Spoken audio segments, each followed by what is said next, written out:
Jadi memang Surabaya Musik Expo ini sudah berjalan 14 tahun ya, dan memang setiap tahunnya pasti ada perkembangan yang berbeda.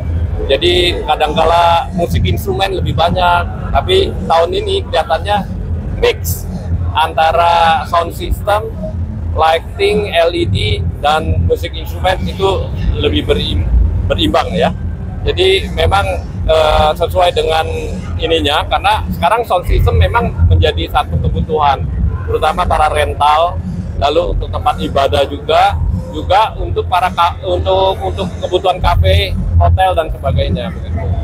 Target untuk pengunjung itu kita selama 4 hari kita targetkan sekitar 15 sampai 16 transaksi. Kita memang sulit ya kalau untuk Surabaya Musik Expo, karena mereka rata-rata terutama untuk sound system dan LED itu baru bisa bertransaksi setelah follow up after pameran, gitu, setelah pameran. Tapi kalau untuk musik instrumen biasanya langsung direct beli. Ya saya perkirakan untuk yang direct beli ini ya kurang lebih sekitar 15 miliar Pak, nggak bisa terlalu gede. Kenapa? Ya karena ya itu transaksinya kebanyakan setelah pameran. Jadi mereka kumpulin prospek dulu. Dan ingat, Surabaya Musik Expo ini adalah pameran B2B.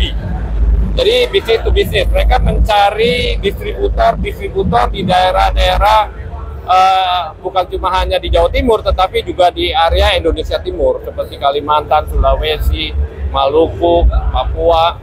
Kami rasa pemerintah juga harus hadir kepada teman-teman pelaku industri rental musik, kemudian rental, karena tanpa mereka juga kita nggak bisa tahu teknologi apa. Kita dulu nggak pernah tahu ada LED. Kita pakai backdrop yang cuman statis, cuman di printing. Tapi semakin tahun semakin menjadi sebuah kebutuhan. Apalagi kalau kita melihat pembukaan Piala Dunia, misalkan ada pembukaan apa, semua pasti menggunakan teknologi yang dipamerkan di sini. Konser-konser musik. Ini kan membuka sektor percepatan industri kreatif gitu ya, sebagai salah satu kendaraan baru untuk pertumbuhan ekonomi itu adalah melalui industri kreatif.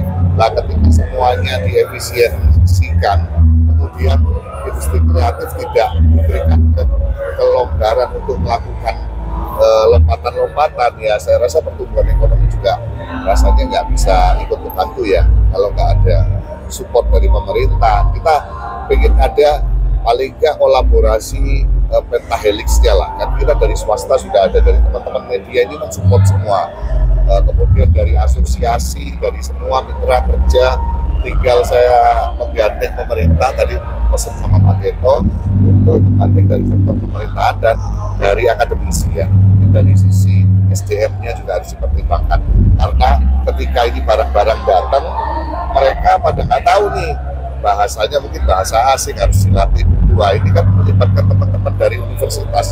Jadi bagaimana ini juga ternyata dari pameran seperti ini bisa membantu masalah pemerintah terkait apa?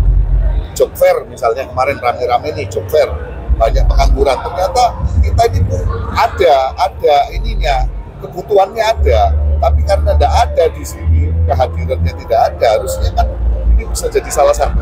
Kalau datangin barang Pak ya dari Cina harus di training. Nah ini kan kita juga butuh SDM skill, nggak cuma alat aja. Sama menyanyikan lagu kebangsaan kita, lagu Indonesia Raya.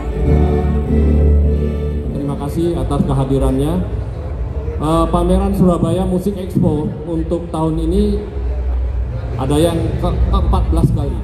Kesulitan ekonomi kita tetap eksis dan terus berupaya untuk tampil memberikan sesuatu yang terbaik untuk para potensial buyer kita. Selanjutnya kita akan mendengarkan sambutan dari Ketua DPD Aspirasi Jatim, Bapak Yusuf Karim Ungsi. Yang kami hormati dari teman-teman rekan-rekan peserta, mitra dan sponsor Surabaya Musik Expo sudah 14 kali mandiri.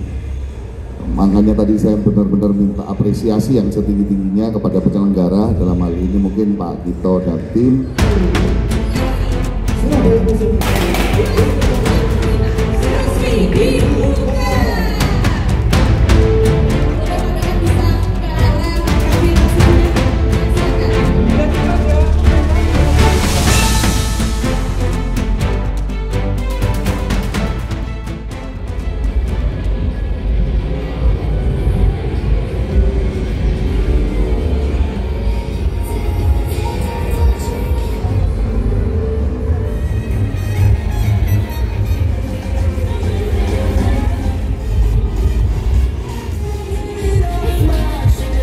Untuk